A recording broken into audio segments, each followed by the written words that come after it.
그 성병이 나한테 오면 그러면 너는 성병을 낳을 수 있다. 근데 이제 1심 재판부에서는 안녕하세요. 재화해보는 사무소 이재용 변호사입니다. 오늘은 사례는 아니고요. 뉴스를 하나 소개를 시켜드리려고 합니다. 그 제목은 성병 낫게 해줄 테니 나랑 자자 하며 가스라이팅. 친딸 성폭행한 아빠 징역 13년 확정. 참 제목에서도 내용을 이제 유추할 수 있는데 굉장히 이제 충격적인 사건이죠. 자, 그래서 일단 그 사실관계를 조금 간단하게 설명드리겠습니다. 아버지가 이제 딸한테 이제 접근을 한 방식이 이제 딸이 성병에 걸렸었다고 합니다. 그래서 아버지가 딸한테 말하기를 너 성병에 걸렸는데 병원에 가면 사람들이 너를 사람 취급 안 한다. 그러니까 그 성병이 나한테 오면 그러면 넌 성병을 낳을 수 있다. 이렇게 얘기를 했다고 해요. 뉴스에 보도된 바에 의하면 아빠가 옮아서 치료약을 찾은 다음에 치료를 해주겠다. 이렇게 하면서 성관계를 요구했다고 합니다. 그리고 점쟁이가 너랑 성관계를 해야 살 수 있다고 하더라. 이제 이렇게 얘기를 했다고 해요. 그래서 아니 아무리 그래도 그 딸이 20살이었는데 어떻게 이런 말에 이제 속을 수 있을까라는 좀 의문도 듭니다만 딸이 일단 거부를 했는데 그때부터 이제 그 아버지라는 사람이 협박을 했다고 합니다. 친족 간에 발생하는 이제 강간 사건에서 굉장히 중형이 선고가 예상이 되는 사건인 거는 명확하죠.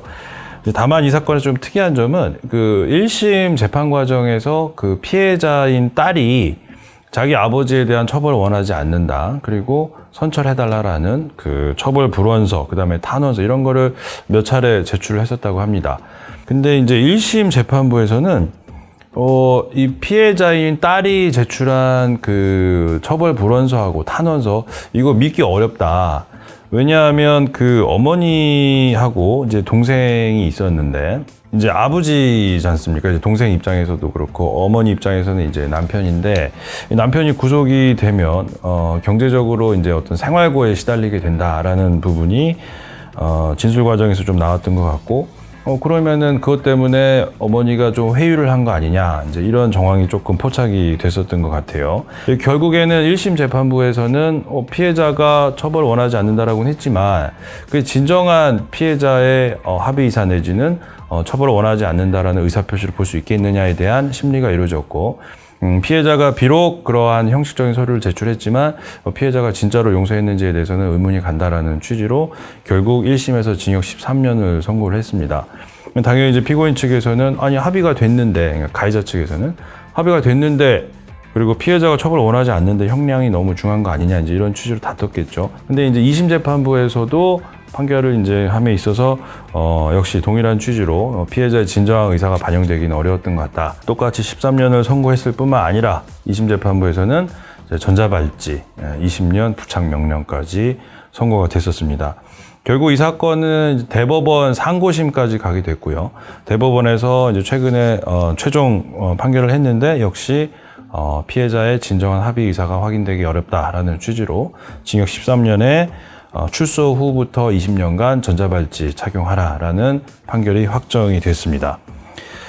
자, 그래서 이 사건에서 이제 보듯이 이제 친족 간에 발생한 성범죄 사건은 일반적인 성범죄 사건하고는 조금 다른 점들이 있어요. 식구 간에 발생한 사건들이기 때문에 다른 식구들로부터 또 다른 회유와 압박을 받는 경우들이 있어요.